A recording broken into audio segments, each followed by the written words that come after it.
Class 11-এর নতুন syllabus আমরা সকালে পেয়ে গেছি। ইংরেজিতে ফার্স্ট সেমিস্টারের জন্য আমাদের 3খানা প্রোজ পড়তে হবে। তার সেকেন্ড প্রোজটা হচ্ছে দ্য স্বামী অ্যান্ড মাদার ওয়ার্শিপ, লিখছেন কে? By sister Nivedita. এর আগের আমাদের প্রথম গদ্যে কী ছিল? অ্যান অ্যাস্ট্রোলজার্স ডে, কার লেখা? আর কে নারায়ণের লেখা। তো সেই গদ্যটা পড়ানোর ভিডিও আমার চ্যানেলে আপলোড করা আছে। যদি কেউ টেক্সট পড়তে চাও অবশ্যই আমার চ্যানেলে ভিজিট করো, ক্লাস 11-এর ভিডিও বার করো, তোমরা সেখানে পেয়ে যাবে। আজকে আমরা সেকেন্ড প্রোজ নিয়ে আলোচনা করবো, দ্য স্বামী অ্যান্ড মাদার ওয়ার্শিপ। স্বামী বলতে এখানে স্বামী বিবেকানন্দের কথা বলা হচ্ছে, অ্যান্ড মাদার ওয়ার্শিপ মানে মাতৃপূজা বা মাতৃবন্দনা। তাহলে স্বামীজি এবং তার মাতৃপূজা এই নিয়ে একটা প্রবন্ধ লিখছেন। কে লিখছেন? By sister Nivedita. আমরা সিস্টার নিবেদিতা নাম সকলে জানি, ভগিনী নিবেদিতা, যার পুরো নাম ছিল মার্গারেট এলিজাবেথ নোবেল। তিনি স্বামী বিবেকানন্দের একজন ভক্ত ছিলেন, এটাও আমাদের জানা আছে। তো এই স্বামী বিবেকানন্দকে নিয়ে সিস্টার নিবেদিতা একটি প্রবন্ধ গ্রন্থ লিখেছিলেন। প্রবন্ধ গ্রন্থের নাম হচ্ছে the master as I saw him. এখানে মাস্টার বলতে সেই প্রভু যাকে আমি যেরকমটা দেখেছিলাম, মানে সিস্টার নিবেদিতা ভারতে থাকাকালীন তিনি স্বামী বিবেকানন্দকে যেমনটা দেখেছিলেন, স্বামী বিবেকানন্দকে নিয়ে তার যে উপলব্ধিটা হয়েছিল সেটাকে নিয়ে প্রবন্ধ গ্রন্থ লিখেছেন তিনি, the master as I saw him. আর এই প্রবন্ধ গ্রন্থে মোট 27খানা চ্যাপ্টার আছে, মানে 27খানা খণ্ড আছে। তার মধ্যে আমরা 11 নম্বর খণ্ড, যেটা দ্য স্বামী অ্যান্ড মাদার ওয়ার্শিপ, মানে স্বামী বিবেকানন্দ এবং মাতৃপূজা, এই 11 নম্বর চ্যাপ্টারটাই আমাদের সিলেবাসে ইনক্লুড করা হয়েছে সেকেন্ড গদ্য হিসেবে, আর সেটা আমরা পড়ব। আর বাকি ওই 27খানার মধ্যে 8 নম্বর যে খণ্ডটা রয়েছে অমরনাথ, সেটাও আমাদের সিলেবাসে আছে। সেটা থার্ড টপিক হিসেবে আমাদের ক্লাস 11-এর ফার্স্ট সেমিস্টারে ঢোকানো হয়েছে, সেটা আমরা পরবর্তী ভিডিও বানাবো। আজকে আমরা স্বামী অ্যান্ড মাদার ওয়ার্শিপ এই প্রবন্ধটা পড়ার চেষ্টা করব, স্বামী বিবেকানন্দ এবং মাতৃবন্দনা। এটা কে লিখছেন? সিস্টার নিবেদিতা। তো এটাকে আমরা কয়েকটা পার্টে ভাগ করবো। আজকে পার্ট 1 ভিডিওটা আজকে রিলিজ করব, এরপরে পার্ট 2 ভিডিও বা পার্ট 3 ভিডিও তারপরে পরে আসবে। একটু বড় প্রবন্ধ, তাই একটা ভিডিওটা অনেক লেন্দি হয়ে যাবে। তাই আমরা আজকে প্রথম খণ্ডে অন্তত 2টো পার্ট পড়ার চেষ্টা করব। এই প্রবন্ধের মধ্যে আমরা আবার টুকরো টুকরো হেডিং পাবো, এক একটা পার্টের জন্য একটা হেডিং দেওয়া আছে, সেটা আমরা একে একে পড়ে নেওয়ার চেষ্টা করব। প্রতিটা ওয়ার্ডের মিনিং জানার চেষ্টা করব, কোন কথাগুলো ইম্পর্টেন্ট সেগুলো জানার চেষ্টা করব। আরেকটা কথা, এটা কিন্তু গল্প নয়, স্টোরি নয়, অতএব খুব একটা যে রোমাঞ্চকর লাগবে বা শুনতে খুবই আকর্ষণীয় মনে হবে তা নয়। দারুণ দারুণ কথা বলা আছে, জ্ঞানী জ্ঞানী কথা বলা আছে, অনেক কিছু জানার আছে। হিন্দু ধর্ম, ব্রাহ্মণ ধর্মকে নিয়ে অনেক কিছু শেখার আছে এখানে। স্বামী বিবেকানন্দের কাছ থেকে যেগুলো শিখেছিলেন সিস্টার নিবেদিতা, তাঁরই অভিজ্ঞতার উপর ভিত্তি করে তিনি এই প্রবন্ধটা লেখার চেষ্টা করেছেন। তো চলো আর সময় নষ্ট না করে আমরা লাইন টু লাইন এক্সপ্লেন করা শুরু করি। The story of the glimpse which I caught of this part of Swamiji's life. স্বামীর জীবনের এই অংশে যে ঝলক চিত্রটা আমি তুলে ধরতে চলেছি, মানে আমি আজকে যে খণ্ডচিত্র তোমাদের সামনে তুলে ধরতে চলেছি, সেটা কার জীবনকে কেন্দ্র করে? স্বামীজির জীবনকে কেন্দ্র করে, স্বামী বিবেকানন্দের জীবনকে কেন্দ্র করে। Would be singularly incomplete. তো আমার এই লেখাটা অসম্পূর্ণ থেকে যাবে if it contained no mention of his worship of the mother. যদি এখানে স্বামী বিবেকানন্দের মাতৃপূজার কথা আমি উল্লেখ না করি, তাহলে স্বামী বিবেকানন্দের জীবনের খণ্ডচিত্র আজকে আমি তোমাদের তুলে ধরবো। অনেকগুলো খণ্ডে বলেছি, আজকে যে খণ্ডটা আলোচনা করছি দ্য স্বামী অ্যান্ড মাদার ওয়ার্শিপ, নিবেদিতা যেরকমটা বলছেন যে সেই খণ্ডচিত্রে আমি যা যা বিবরণ আজকে তোমাদের সামনে তুলে ধরবো সেটা অসম্পূর্ণ থেকে যাবে যদি আমরা স্বামীজির এই ওয়ার্শিপ অফ মাদার মানে মাতৃপূজার কথা না বলি। এখানে মাতৃপূজা বলতে স্বামী বিবেকানন্দের মায়ের পুজোর কথা বলা হচ্ছে না, এখানে মাতৃপূজা বলতে মা কালীর পুজোর কথা বলা হচ্ছে, কালী ঠাকুরের পুজোর কথা বলা হচ্ছে, কালী ঠাকুরের বন্দনার কথা বলা হচ্ছে। তো এই মাতৃপূজার বিবেকানন্দের যে অভিজ্ঞতা সেটার কথা যদি এখানে উল্লেখ না করি তাহলে আমাদের এই কাহিনীটাই অসম্পূর্ণ থাকবে। স্পিরিচুয়ালি স্পিকিং, আধ্যাত্মিকভাবে বলতে গেলে, মানে সত্যি কথা বলতে গেলে, I have always felt that there were 2 elements in his consciousness. আমি সর্বদাই অনুভব করেছি যে, I have always felt that, আমি সর্বদাই অনুভব করেছি যে there were 2 elements in his consciousness. আমাদের স্বামী বিবেকানন্দের যে কনসাসনেস মানে চেতনাবোধ, সেখানে বরাবর 2টো উপাদান থেকেছে। আমি সবসময় অনুভব করেছি যে স্বামী বিবেকানন্দের চেতনাবোধে সবসময় 2টো উপাদান ছিল। আনডাউটেডলি হি ওয়াজ বর্ন এ ব্রহ্মজ্ঞানী। আর আমরা নিঃসন্দেহে সবাই জানি স্বামী বিবেকানন্দ একজন ব্রহ্মজ্ঞানী হয়ে জন্ম লাভ করেছিলেন। ব্রহ্মজ্ঞানী মানে কি? মায়ের পেট থেকে জ্ঞানী হয়ে জন্মেছেন, তাকে এখানে পড়াশোনা করে জ্ঞানী হতে হয়নি, তিনি জন্ম থেকেই জ্ঞানী ছিলেন, ব্রহ্মজ্ঞানী ছিলেন, এটা আমরা সকলে জানি। As Ramakrishna Paramahamsa so frequently insisted. আমরা শ্রী রামকৃষ্ণ পরমহংস দেবের কথা পড়েছি, তিনি বারে বারে বলেছেন যে স্বামী বিবেকানন্দ একজন অসাধারণ ব্যক্তিত্ব ছিলেন, তিনি অন্যান্য গড়পড়তা মানুষদের সঙ্গে মিশিয়ে দিলে চলবে না, এবং তিনি একজন ব্রহ্মজ্ঞানী হয়ে জন্মলাভ করেছিলেন। When he was only 8 years old, sitting at his play, he had developed the power of entering samadhi. আর স্বামী বিবেকানন্দের যখন মাত্র 8 বছর বয়স, কত বছর বয়স? যখন মাত্র 8 বছর বয়স, তখন সিটিং অ্যাট ইজ প্লে মানে খেলার ছলে খেলতে বসে he had developed the power of entering সমাধি, তিনি একটা ক্ষমতা অর্জন করেছিলেন সমাধিতে প্রবেশ করার ক্ষমতা, সমাধিস্থ হওয়ার ক্ষমতা। তার মানে সমাধি মানে কি? কবর। তার মানে তিনি কবরে প্রবেশ করতেন না, একদম ধ্যানমগ্ন হয়ে একটা চিন্তায় আবিষ্ট হয়ে যাওয়ার ক্ষমতা, তাকেই বলা হয় সমাধিস্থ হওয়ার ক্ষমতা। আর সেই ক্ষমতা স্বামী বিবেকানন্দের মধ্যে তৈরি হয়েছিল মাত্র 8 বছর বয়সে। যে 8 বছর বয়সে আমাদের ঘরের বাচ্চাগুলি কী করে মোবাইল ফোনে গেম খেলতে ব্যস্ত থাকে, স্পোর্টসে বন্ধুদেরকে নিয়ে খেলতে ব্যস্ত থাকে, পড়াশোনায় ব্যস্ত থাকে। আর স্বামীজির মধ্যে ছিল একটা ক্ষমতা, তিনি নিজেকে ধ্যানে মগ্ন করতে পারতেন এবং এক নিবিষ্টে ধ্যানমগ্ন হতে পারতেন, মানে সমাধিস্থ হতে পারতেন। এই ক্ষমতা তার মাত্র 8 বছর বয়সে তৈরি হয়ে গেছিল। The religious ideas towards which he naturally gravitated, সেই ধর্মীয় ভাবনাগুলো যেগুলোর প্রতি তিনি স্বাভাবিকভাবে আকৃষ্ট হতেন। আমরা সবাই জানি আমাদের কিছু কিছু ধর্মীয় ভাবনা আকৃষ্ট করে, অতএব স্বামী বিবেকানন্দকেও বাচ্চাকালে কিছু ধর্মীয় ভাবনা আকৃষ্ট করত। আর সেই ধর্মীয় ভাবনাগুলো যেগুলোর প্রতি তিনি স্বাভাবিকভাবে আকৃষ্ট হতেন ওই আর হাইলি অ্যাবস্ট্রাক্ট অ্যান্ড ফিলসফিক্যাল, আর সেই ভাবনাগুলো ছিল সম্পূর্ণ বিমূর্ত এবং তার সঙ্গে ফিলসফিক্যাল মানে দার্শনিক, একটা বিমূর্ত ধারণা এবং দার্শনিক ধারণা ছিল। তার মানে আমাদের নর্মাল যে ধর্মীয় ধারণা সেখান থেকে বিবেকানন্দের ধর্মীয় ধারণা অনেকটা আলাদা ছিল, সেটা দার্শনিক ভাবনা ছিল, দর্শন শাস্ত্রে বিশ্বাসী ছিলেন এবং তার প্রতিটা ভাবনার পিছনে যুক্তি ছিল। দ্য ভেরি রিভার্স, একদম পুরোপুরি উল্টোটা, of those which are commonly referred to as idolatrous. আজকে আমরা সাধারণভাবে ধর্মীয় ভাবনা যেটাকে মূর্তি পূজা বলি, যে দুর্গা ঠাকুরের মূর্তি বানাবো দুর্গা পূজা করব, কালী ঠাকুরের মূর্তি বানাবো কালী পূজা করব, সরস্বতী ঠাকুরের দেবী সরস্বতী ঠাকুরের আমরা প্রতিমা বানাবো তারপর পুজো করব, এটাকে আইডোলেট্রাস বলে, মূর্তি পূজা বলে। বিবেকানন্দের ধারণা কিন্তু এই মূর্তি পূজার সম্পূর্ণ বিপরীত ছিল। তিনি নিরাকার ঈশ্বরবাদের প্রতি বিশ্বাসী ছিলেন, যে ঈশ্বর সাকার হবেন না, নিরাকার হবেন এবং তাঁর পূজা করতে হবে, তার প্রতি বন্দনা থাকতে হবে, তার প্রতি ভক্তি থাকতে হবে। আমাদের যে মূর্তি পূজার ধারণা এর সম্পূর্ণ উল্টো ধারণা ছিল বিবেকানন্দের, এবং উনার ধারণার মধ্যে ছিল বিমূর্ত ধারণা এবং দার্শনিক ভাবনা ছিল। ইন হিজ ইউথ, তার শৈশবে বা যৌবনকালে, and presumably when he had already been some time under the influence of Sri Ramakrishna, এবং সম্ভবত পরবর্তীকালে যখন তিনি শ্রীরামকৃষ্ণের দীক্ষার অধীনে ছিলেন সেই সময়ে, তার যৌবনকালে তার শৈশবকালে এবং শ্রীরামকৃষ্ণের প্রভাবের অধীনে যখন তিনি দীক্ষা গ্রহণ করছিলেন, he became a formal member of the সাধারণ ব্রাহ্ম সমাজ, তিনি সাধারণ ব্রাহ্ম সমাজের একজন সাধারণ সদস্য হয়ে উঠেছিলেন। In England and America he was never known to preach anything that depended on a special form. ইংল্যান্ডে এবং আমেরিকায় তিনি কোনোদিনই পরিচিত ছিলেন না যে তিনি একটা বিশেষ ধরনের মতবাদ প্রচার করছেন। এখানে স্পেশাল ফর্ম বলতে মূর্তি পূজাকেই বলা হচ্ছে। আমরা ইংল্যান্ডে এবং আমেরিকার চিকাগো সম্মেলনে সেখানে বিবেকানন্দকে আমরা ধর্মের উপর ভাষণ দিতে শুনেছি।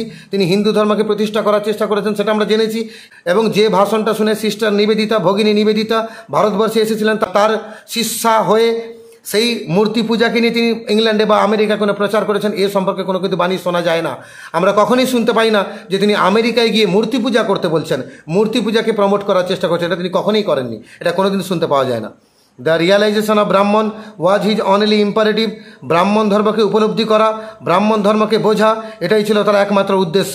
দ্য অদ্বৈত philosophy is his only system of doctrine, এবং অদ্বৈত ধারণা মানে কি, যে কোনো একটা ধর্মকে বিশেষ গুরুত্ব দেওয়া, ব্রহ্মই হচ্ছেন একমাত্র দেবতা, ব্রহ্মকেই স্মরণ করা, এটা হচ্ছে অদ্বৈত ফিলোসফি, যার মানে অদ্বিতীয় কোনো ধারণা।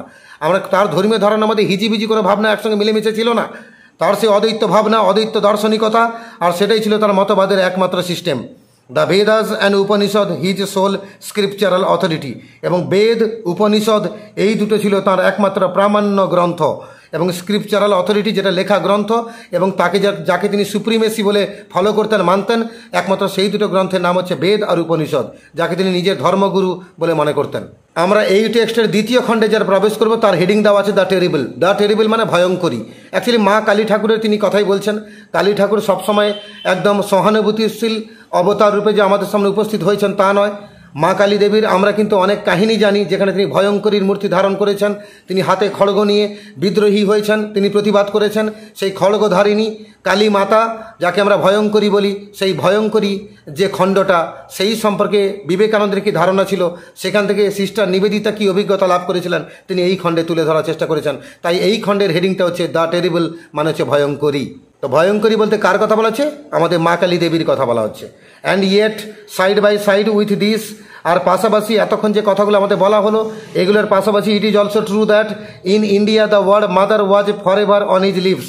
ভারতবর্ষে এই মা শব্দটা মাতা শব্দটা তার সবসময় ঠোঁটে লেগে থাকতো। তিনি প্রায়ই মার কথা বলতেন, যে কোনো ভাষণে তিনি মার কথা বলতেন। মা বলতে নিজের মা নয়, তিনি কালী মাতা বা দেবী কালী বা কালী ঠাকুর তার কথা তিনি প্রায় বলতেন। হি স্পোক অফ হার, তিনি তার ভাষণে মা কালী ঠাকুরের কথা বলতেন প্রায়। এখানে হারের এইজ বড় আছে, এই জন্য এই হার বলতে তার নিজের মায়ের কথা বলা হচ্ছে না, কালী ঠাকুরের কথা বলা হচ্ছে। তিনি তার ভাষণে কালী ঠাকুরের কথা বলতেন, মাতার কথা বলতেন। As we want deeply familiar in the house hold life, যেমনটা আমাদের যে গৃহস্থলীর জীবন হয় সেখানে আমাদের পরিবারে কারো না কারো প্রতি আমরা বেশি আকৃষ্ট থাকি, আমরা কথায় কথায় তার কথা বলি।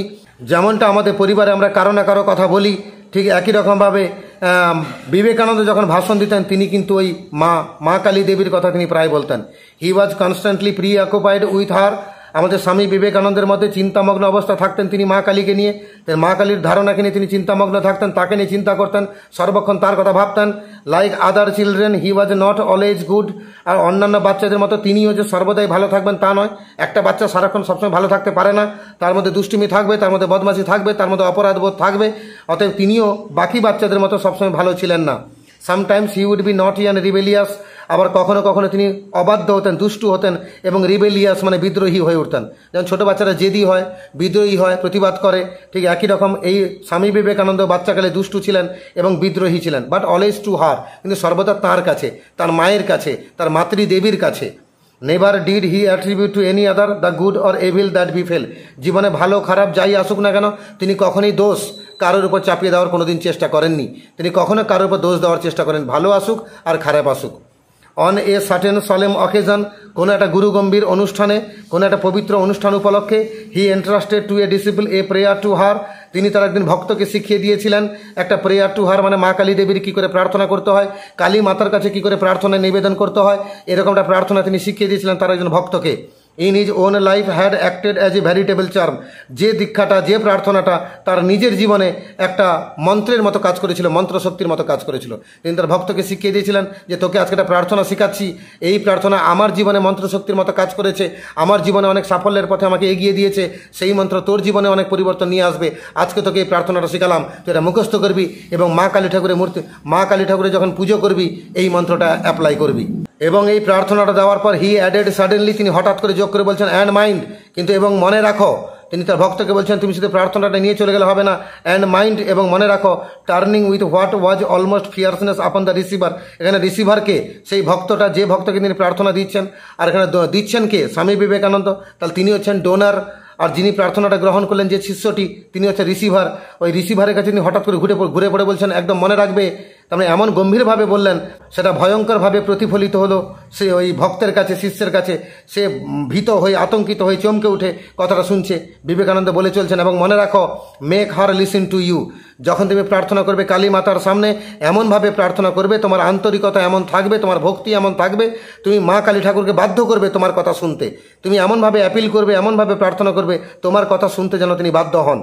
হোয়েন ইউ সে ইট, যখন তুমি প্রার্থনাটা করবে। None of that cringing to mother, Kali মাতার সামনে, মা কালী ঠাকুরের সামনে কোনো কাকুতি মিনতি নয়, অনুনয় বিনয় নয়, ঘুরিয়ে ফিরিয়ে কথা নয়, যা বলবে সোজা সাপটা বলবে, সাহস করে বলবে এবং সামনে দাঁড়িয়ে বলবে। রিমেম্বার, এটা কিন্তু মনে রাখবে, প্রার্থনা প্রার্থনার মতো হওয়া চাই, কোনো কাকুতি মিনতি নয়।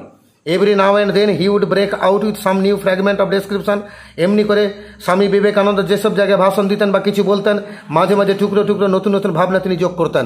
এবং বিবেকানন্দের ভাষণ শোনা মানে নতুন কোনো আইডিয়া পাবে, নতুন কোনো কথা শুনতে পাবে, নতুন কোনো ধারণা তোমার জন্মাবে, এটা স্বাভাবিক। তাই উনার ভাষণে কিন্তু আমরা নতুন নতুন টুকরো টুকরো ভাবনা বা বিবরণ এগুলো আমরা শুনতে পেতাম।